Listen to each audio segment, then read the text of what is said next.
Olá, tudo bem? Estamos aqui para iniciar mais uma gravação, mais uma aula da disciplina de globalização. Hoje eu quero tratar um pouco a respeito do texto da professora Sandra Lencioni e, de certa forma, solicitar que esse texto ele possa, na pergunta e na avaliação que eu vou fazer, ele possa ser comentado, aí você escolhe, ou de forma escrita, dissertando, ou de forma que você possa gravar algum vídeo, alguma coisa falando o que entendeu. Bom, o texto, ele, de certa maneira, ele se divide em dois grandes momentos, né? Primeiro, a autora ela vai tratar sobre a questão do capital e seu espaço, a produção do espaço e como o capital, especialmente o capital financeiro, ele produz um desenvolvimento espacial desigual, indo na teoria do David Harvey, que a gente viu um pouco sobre isso aula passada. Então, ela parte do pressuposto que as diferentes espacialidades, as diferentes formas, né, de se apresenta o espaço, de certa maneira, é o que permite compreender esse desenvolvimento desigual na produção do espaço. Então, são diferentes formas de espacialidade são produzidas pelo capital e essa compreensão é que permite realmente entender esse desenvolvimento desigual na produção do espaço. Eu vou fazer uma apresentação que está restrita ao texto. Às vezes eu faço uma apresentação um pouco mais temática, vamos dizer assim, usando outros autores e dialogando e problematizando mais.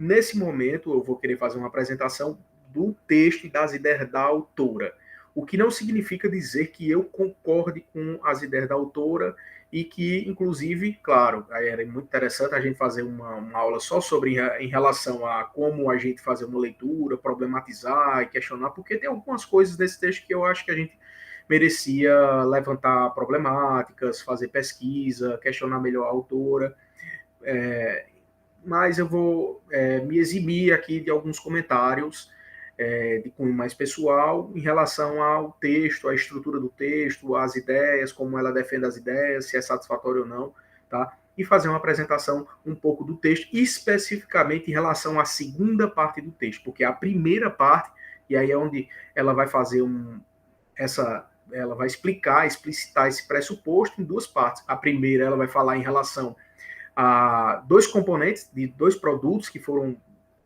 de certa forma, exportados aqui no nosso país, produzido no país e exportado, que foi no século XIX a borracha e o café. Então vai falar ali do norte do país, dos seringueiros, né, do barracão, dos seringais, como era a estrutura ali, o aviamento, as barraquinhas, o barracão, e vai falar do café, como foi que o café ali no final do século XIX, início do século XX, ele, de certa forma, despontar e trazendo, inclusive, avanços para a ferrovia, para a escoação da própria produção, etc. E toda uma relação aí, um metabolismo social que vai efervescer, inclusive, a favorecer a um início, né, do surgimento do processo de industrialização, de urbanização e de região concentrada ali na região sudeste. Mas eu não quero falar um pouco, entrar em detalhe nessa primeira parte, porque aí é onde eu vou chamar você para o diálogo e ver como é que você está lendo o texto, como é que você lê, compreende, entende, se localiza e expõe também isso, seja de forma verbal, por um vídeo, pode ser por um vídeo e pode ser também escrito. Então, na segunda parte, eu quero que você observe que a autora ela vai discutir a atual hegemonia do capital financeiro, a partir da discussão da indústria, vista na perspectiva de pertencer ou não a um grupo econômico financiarizado.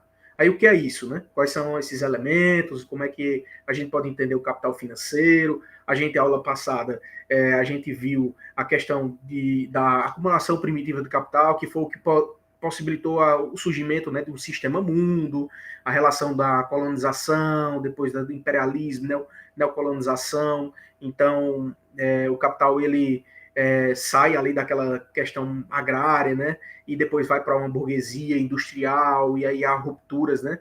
e o desenvolvimento, inclusive, da técnica, da Revolução Industrial, o surgimento de uma divisão internacional do trabalho, tudo isso é bom que você dê uma olhada e, inclusive, pode até ir livros didáticos, apesar de livro didático ser só ali um memorex para poder entender o que é que está por trás daquelas informações, por trás daquelas letrinhas ali. Então, eu poderia fazer também uma outra fala em relação ao que é globalização, o próprio termo, como foi que surgiu, porque o termo é algo mais recente, década de 80.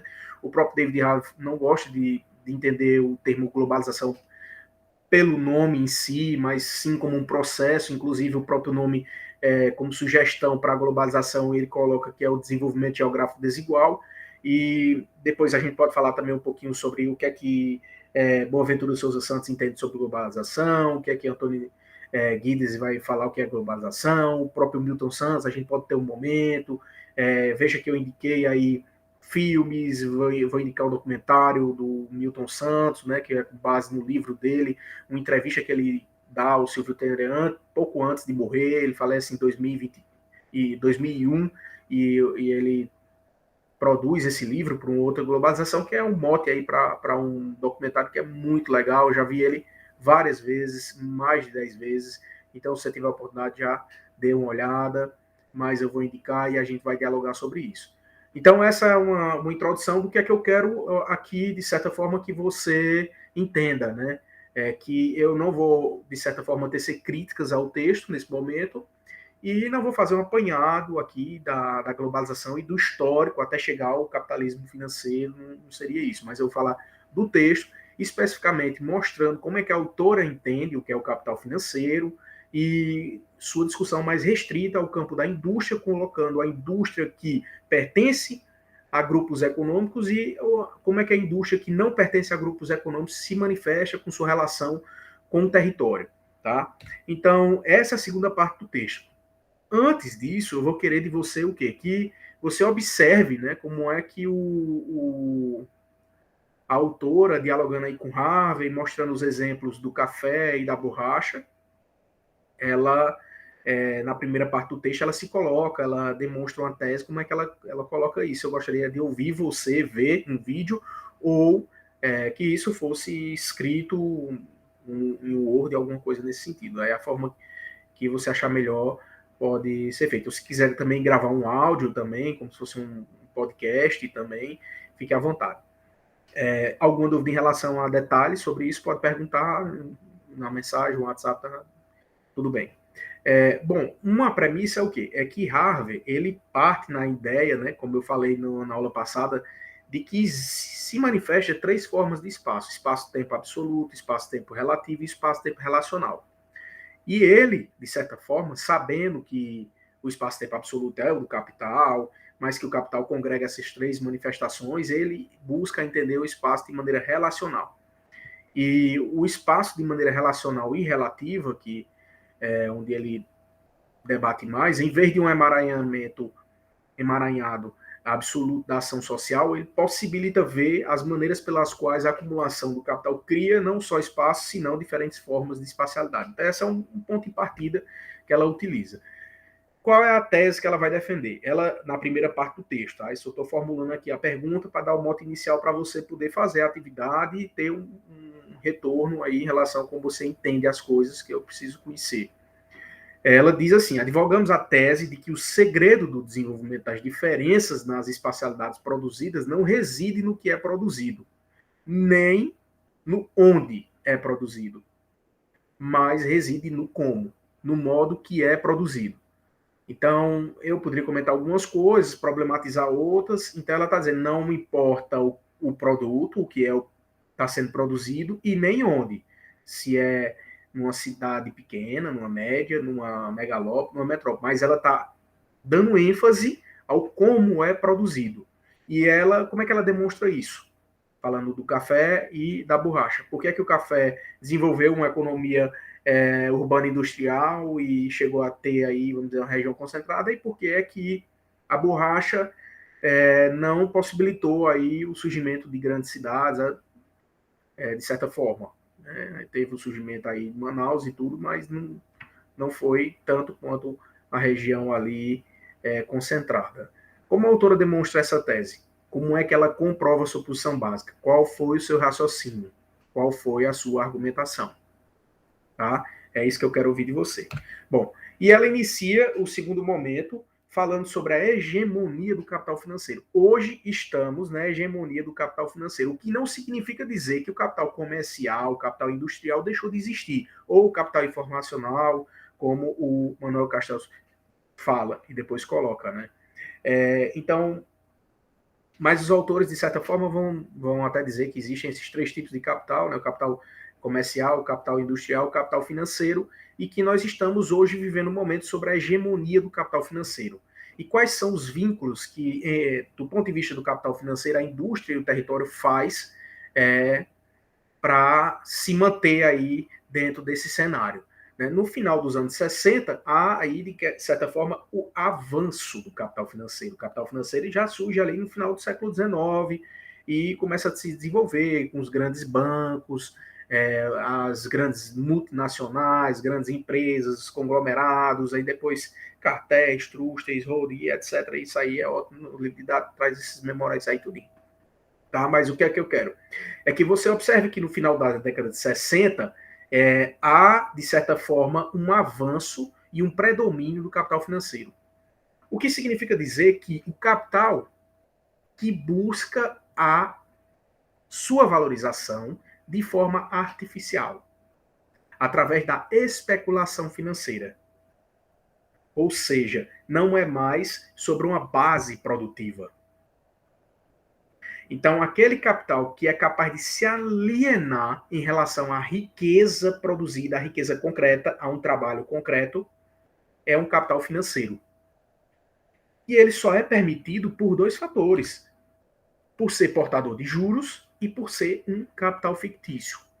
Então, antes, para ter, por exemplo, alguma espécie de riqueza, na ideia do valor, como o Marx colocou, por exemplo, é o quê? É um trabalho socialmente, tempo de trabalho socialmente necessário para produzir algo.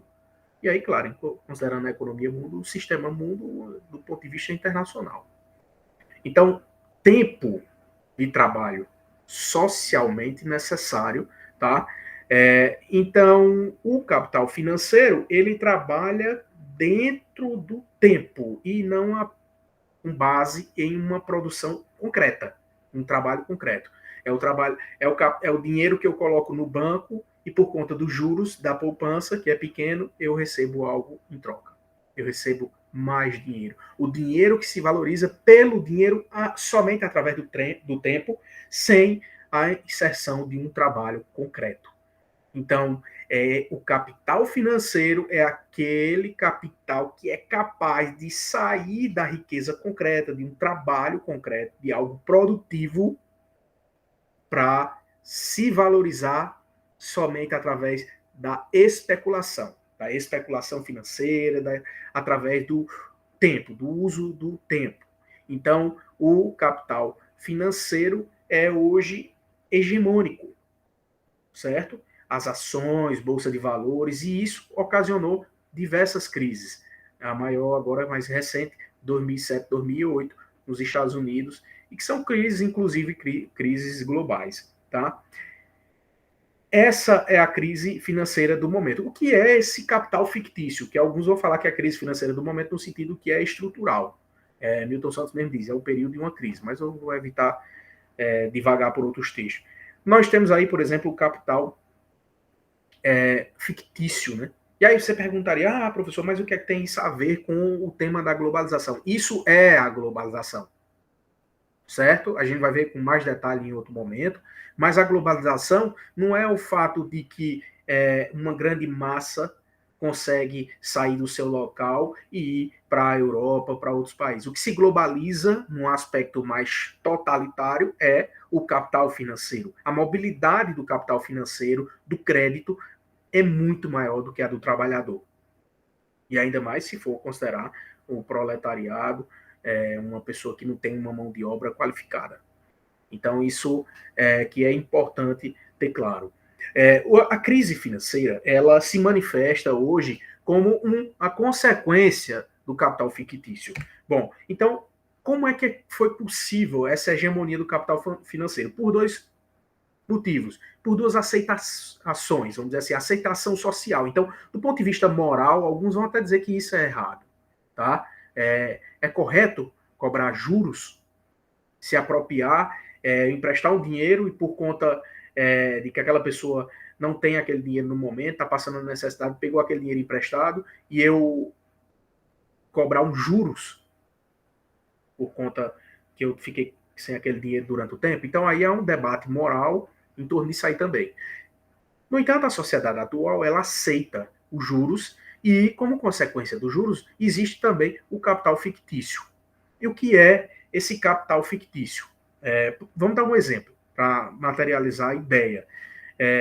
O capital fictício, por exemplo, um vendedor de bezerro, de animais, de vaca, de boi, tem ali a vaca gold, né, a vaca ouro, e a vaca tá prenha e vai ter um bezerro, e tem muita gente procurando, o bezerro é caro, porque a vaca é de uma linhagem de raça, então ele conseguiu vender aquele bezerro antes mesmo que o bezerro nascesse, certo? E aí ele vende ali, ele garante, não, então você me dá o dinheiro e aquela pessoa que comprou o bezerro, por ter, vamos dizer assim, ter comprado, ele tem ali um papel, uma garantia de que aquele bezerro é dele. E aí aquele papel, ele, de certa forma, ele tem um valor ali creditício, né? Porque se eu passar aquele dinheiro, aquele valor ali, eu ainda não tenho aquele bezerro ali que ele não me deu ainda nenhum tipo de lucro, de dinheiro. E eu recebi um papel que me garante que eu vou ter aquele bezerro, e, no entanto, eu consigo vender o bezerro ou usar aquele papel ali para circular no mercado. E quando eu faço ele circular no mercado de uma forma, e aí ele vira um valor creditício, e se eu consigo transformar esse valor em creditício em capital, porque a gente viu a diferença, né, do dinheiro para o capital é já valor em movimento, em forma de fazer mais valor. Então, se a sociedade aceita aquele papel ali, que é um valor creditício, ele se transforma em um capital fictício, certo? No entanto, o que é que acontece? A vaca teve um parto laborioso e o bezerro faleceu. A vaca também faleceu. Então, aquele dinheiro já está circulando no mercado e a bomba estoura, tá? Como se tivesse assim, também outra forma a gente poderia pensar, né? Uma plantação de milho, onde eu tenho aí um lucro básico de R$ 1.000, um lucro mais ou menos aproximado de R$ 1.000.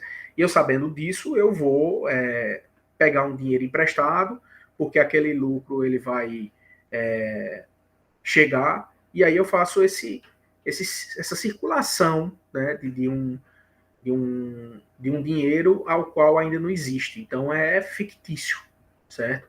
Então o capital fictício ele é o que provoca essas crises, porque a bolsa de valores, a dívida externa, é capital fictício.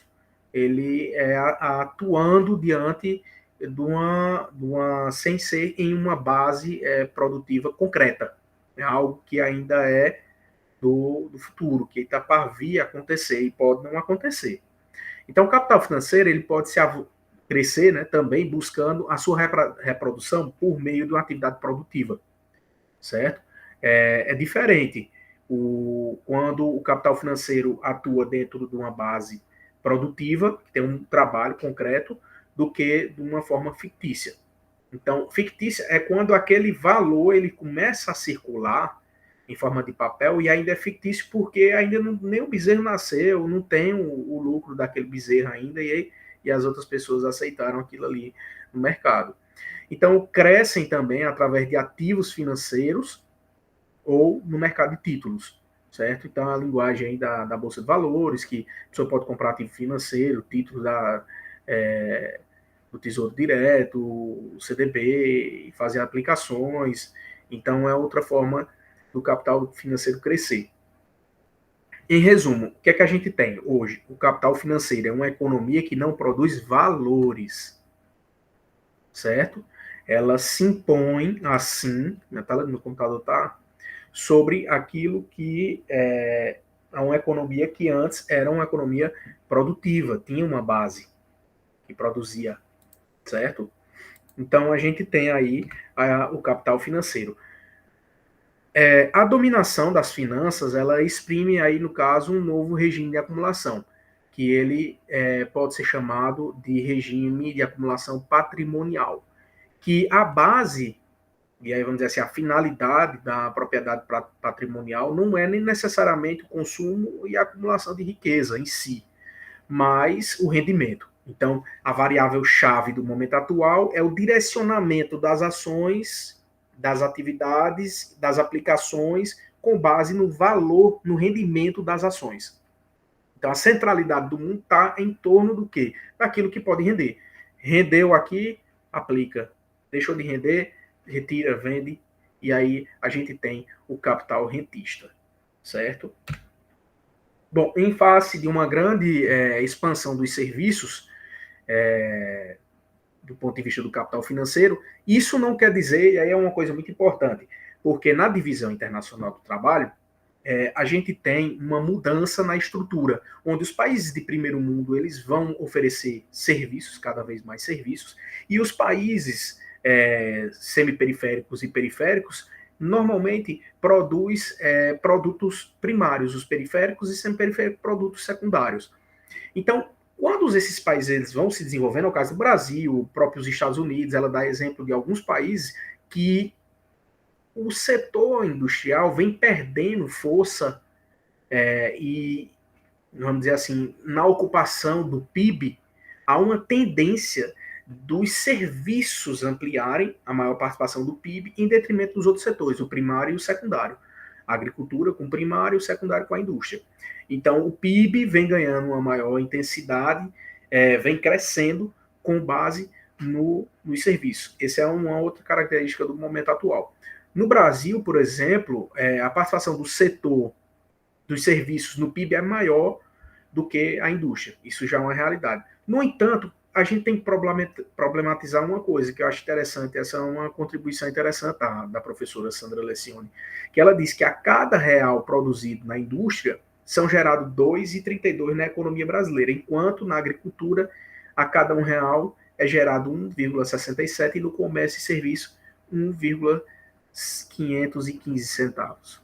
Certo? Então aí a gente tem também uma forma de fazer uma leitura sobre isso e problematizar a questão. Porque eu estou falando da hegemonia do capital financeiro, aí você está falando, professor, mas você está falando do capital financeiro, então o capital financeiro ele não atua dentro de uma base produtiva, então ele sai da indústria, se aliena da indústria para poder viver de especulação.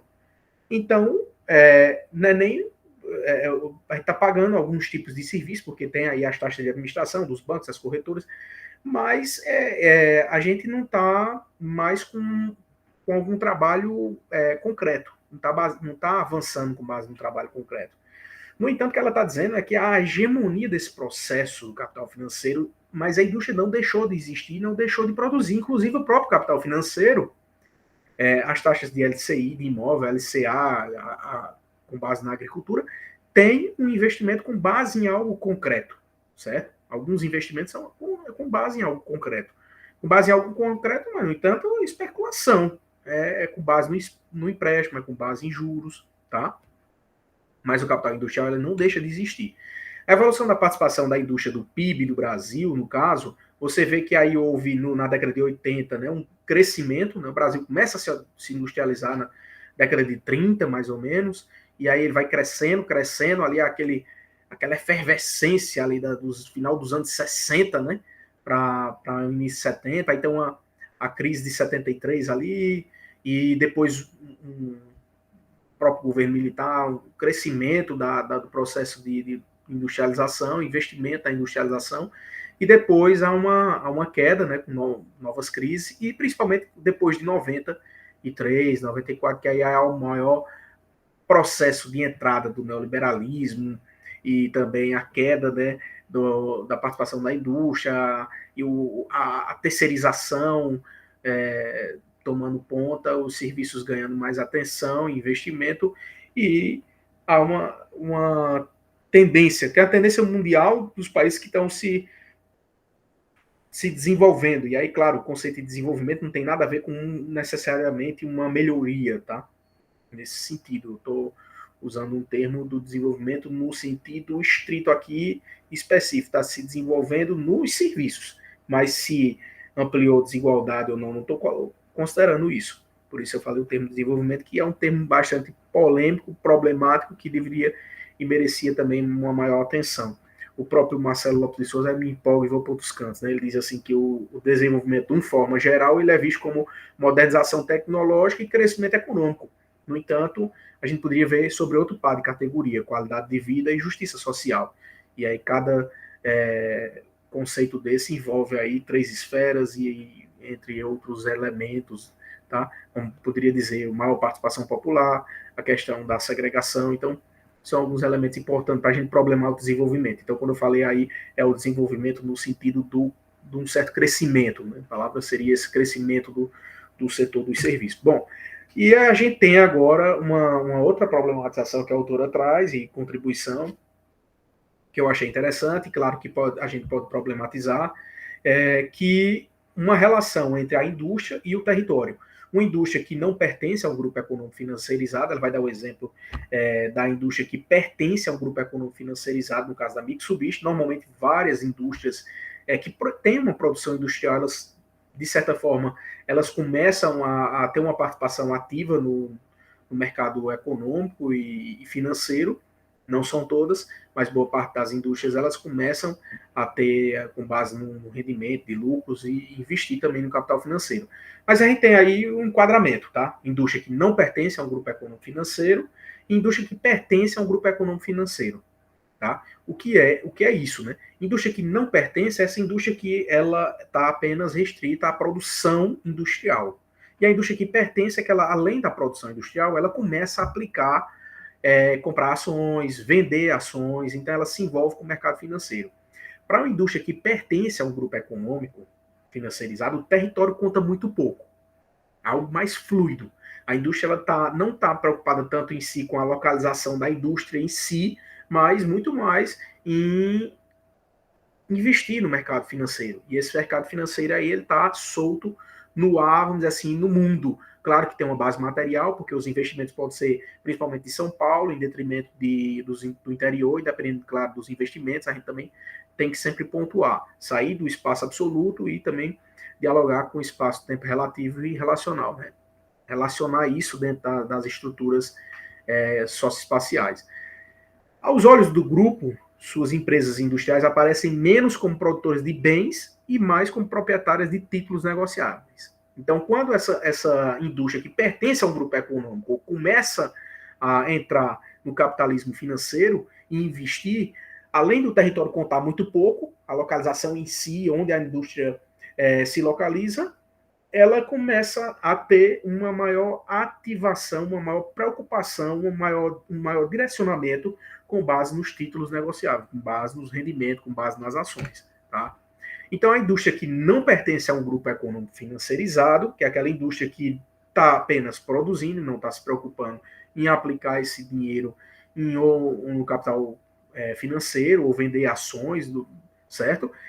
Para essa indústria, a disponibilidade de trabalhadores, a qualificação da força de trabalho, o preço do trabalho, a localização da empresa, dependendo do tipo de indústria, a indústria que se utiliza de umas técnicas mais avançadas e sofisticadas, elas estão muito mais preocupadas em se localizarem próximo a centros universitários, centros de pesquisa. Então, tem a força, né, da localização, onde essa indústria ela está, e esses elementos, né, de disponibilidade de trabalhadores, isenção fiscal, isso vai contar muito mais, de suma importância, quando ela coloca. Em síntese, no novo regime de acumulação patrimonial, que é esse regime com base no capitalismo financeiro, a relação entre economia e espaço, especificamente dizendo respeito ao capital industrial, ela não pode se esquivar de fazer uma relação com a financiarização. Por longe do que pode se parecer, essa tem implicações espaciais. No caso em que uma indústria faça parte de um grupo econômico financeirizado, a voz mais alta fica por conta do processo de capitalização, e o que importa, acima de tudo, é o rendimento das ações. No caso de indústria, que tem um aporte aí e uma relação com um capital econômico e financeirizado. No caso da indústria que não se vincula a um grupo econômico financeirizado, os ditames procedem de uma forma mais comum, vamos dizer assim, com base no processo de valorização, e nesse sentido vai falar mais alto as questões de custo de produção, certo?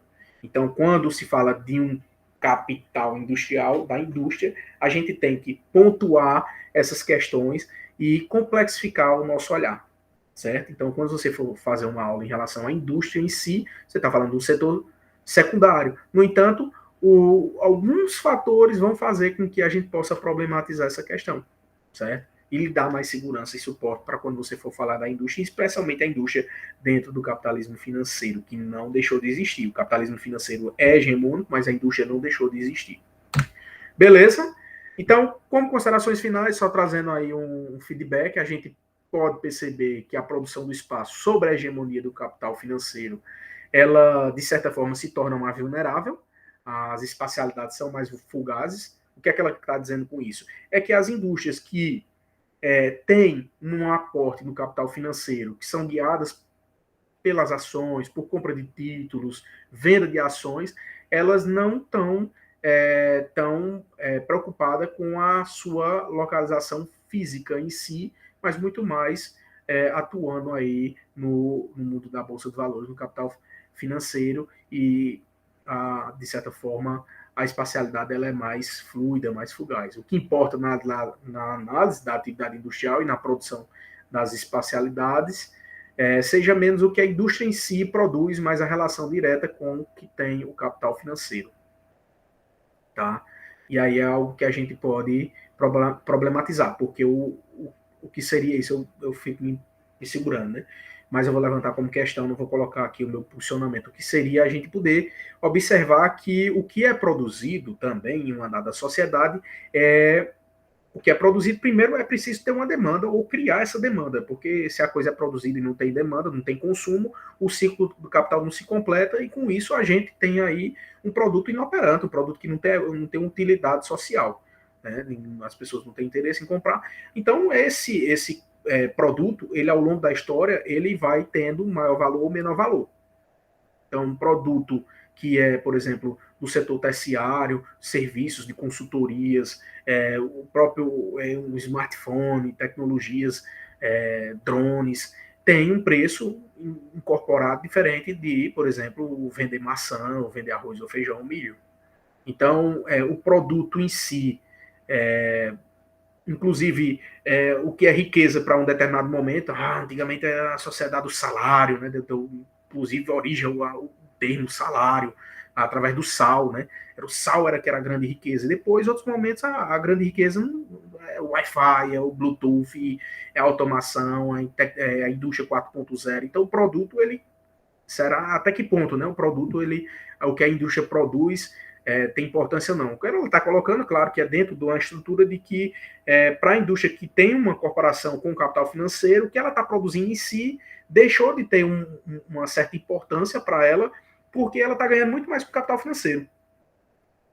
Então, ela pode até produzir arroz que não está sendo valorizado, mas o que ela está investindo aí em smartphone, em aplicação, em ações da Apple, da Google. Então, ela está ganhando muito mais com outros tipos de serviço. Então, o que deixa de ter importância em si é para a indústria, mas não de uma forma. Aí, por isso que é sempre importante a gente ter as análises com base multiescalar, qual é a escala que a gente está falando. Então, para a gente sintonizar ali com o conhecimento e ter uma coerência estrutural e organizar bem os pensamentos na forma de colocar aquela explicação. Então, passa-se a ter uma relação direta com o capital financeiro de uma forma muito mais intensa, efervescente. Se a indústria não está vinculada a um grupo econômico financeiro, faz com que a relação com o território seja, de certa forma, potencialmente menos passageira. Tá? Então, se ela está vinculada ao grupo econômico financeiro, a sua passagem no território pode ser muito mais fugaz e muito mais fluida. Se ela não está vinculada a um grupo econômico financeirizado, a sua relação com o território parece ser um pouco mais estável e menos passageira. Okay? Pode ocorrer que as infraestruturas que davam suporte à produção industrial fiquem despojadas de sentido. Beleza?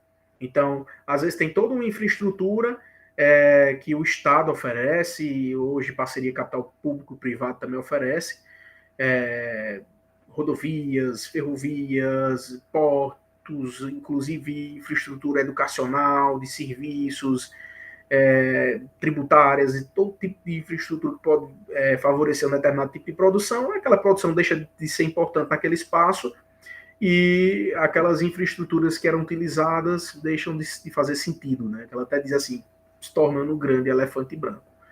Então é isso. Espero ter, de certa forma, estimulado o pensamento para a gente poder continuar esse diálogo e espero aí a sua retribuição em relação ao conteúdo trabalhado e a minha solicitação de responder aquela primeira pergunta no início da aula. Um abraço e até a próxima.